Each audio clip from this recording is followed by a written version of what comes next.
past week in Lambeth, we've helped a guy who'd had 2 strokes who was homeless, and it took 2 weeks to get him put in temporary accommodation. He's still not, you know, they still haven't said they're going to do something, but it was a fight. A woman who was being evicted off of a private block on our estate with 40 studio flats being rented out at 850 quid a week, a month, I mean, but 25 grand for a landlord who doesn't think they've got any responsibility. He got her to sign a repossession order when she moved in, so he could evict her whenever he wanted.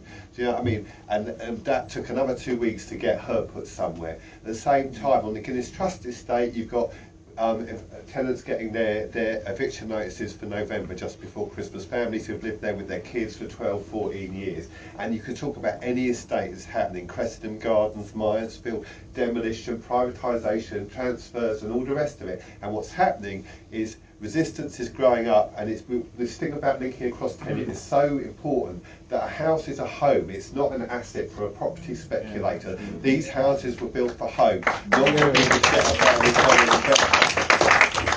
And I think the problem is a lot of people don't think that this is not natural. Actually, it's bonkers. When you read Danny Dorning's book, the government has poured £50 billion into the private rented sector. That is a political decision. They could have built social housing. He talks about, actually, there's lots of rooms, but they are empty. The rich are hoarding rooms. Actually, the rates of rooms to people. 3-bedroom family homes have been sold to individual people in the city. Do you know what I mean? And so I think part of the thing about MIPIM is that we bring the resistance to the speculators, and these are the people responsible for what's happening to us, but we also name who they are. When you go through that list, Tesco's, land securities, but investment portfolio banks, what are these people doing there, and what are the politicians doing there talking to them? They are slicing and dicing our cities and our communities, and it's time that they were named, shamed, and actually we built the resistance and the focus.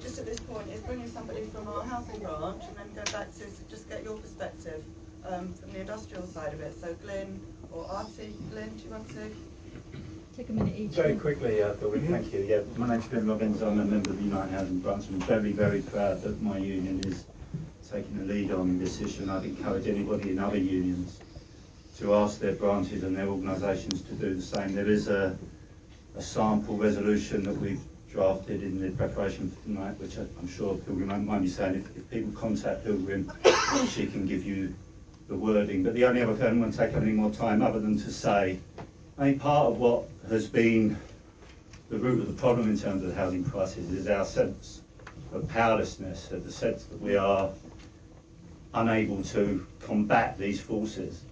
And I think we need to start reversing that. We need some victories. And so I know there's evictions going on all over London, all over the country for that matter. But you've heard from Michael this evening, Michael James, who's from the same borough as me in Hamlets. He is facing an eviction date sometime this month. The reality is that if we all turn up there on that date, whenever it may be, he won't be evicted. It's as simple as that. And we need that victory. So can you make a silent pledge with yourself that when you hear via the various networks that Michael has got an eviction date, that you come down to Shadwell with us, with Unite members, with the housing branch, and make sure that Michael is not evicted, and that becomes a lesson to lots of other people in a similar situation. do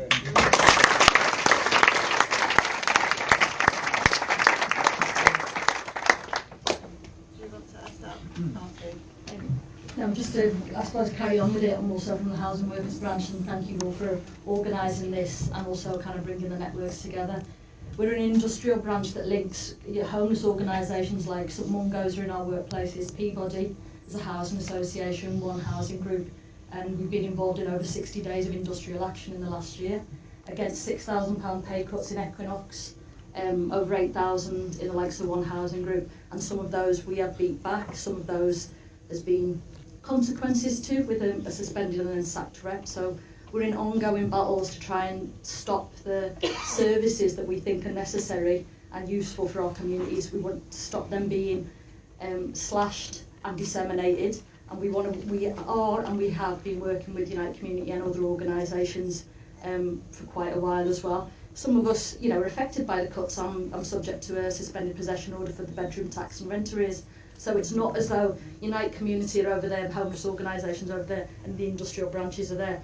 We are in and out of the same situations, and I think that's happening to so much more of our community up and down the country, and that's why it's really, really important. There was a small little win that happened in Peabody Housing Association, which was that it's only small, and we had more that have happened, but it was a very recent one that I just thought would relate our industrial struggle with the community one. It is the income officers in Peabody were expected to go onto a shift pattern, which would have meant they'd started earlier and ended later. It would have affected them that they would have had to do more hours for less, but it was about income maximisation, really. They wanted to get more money out of tenants, including those of us who are Peabody tenants. They challenged that and have beat that back, which is brilliant, because that not only stops them having to work extra, but it will stop them having to squeeze more money out of residents like us who cannot afford it already. So there is a direct link with the work that goes on industrially and community-wise. I just thought we can't always talk about all the insides and outsides of, you know, in detail what's going on in some of our organisations, but that's just one of them. And I think, you know, we put it out on the website, and there's more to come. It'd be great to kind of link up more with people as well. Just one small thing which Peter had mentioned was, you know, the thing that, you know, some of the Labour councillors, etc., were going to MIPIM, and we're absolutely ashamed of that as housing worker branch as well. We have a Unite policy which is against evictions, and we will support campaigns against evictions. The axing of the bedroom tax, not in 2015, local authorities could, you know, stop that happening now, and we would ask for that to happen. Now, you know, the networks of this union should be used even more forcefully to stop that happening. The bailiff orders and the council tax, etc. I don't want to go on because I know you've got loads of them, but thanks for doing this, and we will carry on working together. I'm just going to take one or two more contributions now, and I'm going to take them from the guy there who's patiently had his hand up, and I really want to hear from the people in Barnet and West Hendon, and then I think we're going to leave it at that. There's plenty of time for us to talk now and at the future meetings that we're going to be having. So do you want to just say, yeah? Oh, hi everyone. My name is Eric. I'm part of a group called the South London Revolutionary Communist Group. Everybody's talking about unmasking our real enemy here of who's behind the housing crisis, but I think that we're all missing a step in that the real enemy here is the British state. And then that sounds quite broad for me to say, but just in the example of the Haygate, because I'm from Southwark as well, and I know in depth of what's been going on in the Haygate estate. So if you just look at that story, then these opportunists who have come in to try and make money from the way that our country is built, the economy is built on property. Now they've come into the UK and they've tried to make money from that. Now, Southwark Council are the ones who have sold off the land to them. Southwark Council are the ones that have been evicting tenants there. Southwark Council are the ones who are not building affordable housing for their tenants. So in that picture over there, who is the enemy? Is it them, these, or is it Southwark Council? Southwark Council is also a Labour-run council, and my organisation, we've been campaigning against bedroom tax, and we've been helping people fight against bedroom tax as well. So, and Southwark Council has not been doing that, and they've been lying to us that we haven't been evicting people who have been in rent arrears due to council tax, but they have been doing it, and we've been helping people. So I just want everybody to just see it that the true people who are the enemy are the councils and the British state, who we have to stand up to, rather than just going after the companies who come and take advantage of the things that processes that they have already put in place. Agreed. And I'm going to hear from both Jeanette and Paulette. They both work in different parts of the same direction. And over to you, Paulette. Yeah, I'll just to carry on from what you were saying. I live in Barnet, which I truly believe in my heart is the worst council in Britain, not in London.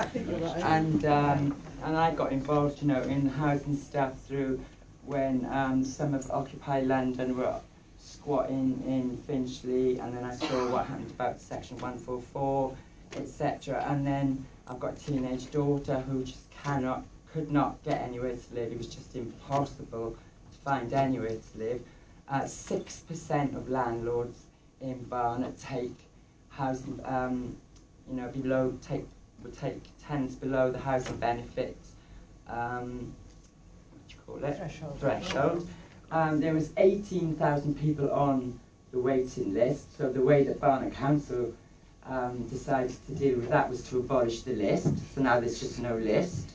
And you know, that wasn't even counting the 1,400 people that were actually homeless, and that was the figures from 2013, so goodness knows what it is now. And then they miraculously decided to build 3 council houses, which was the first after 22 years that they built.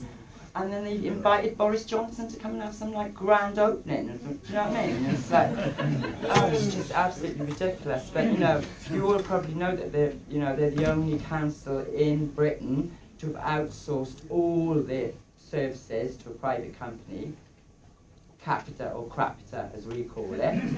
So yeah, a few of us, we started up a group called Barnet Housing Action Group to start trying to address some of this, but then actually we became involved with the West Hendon estate,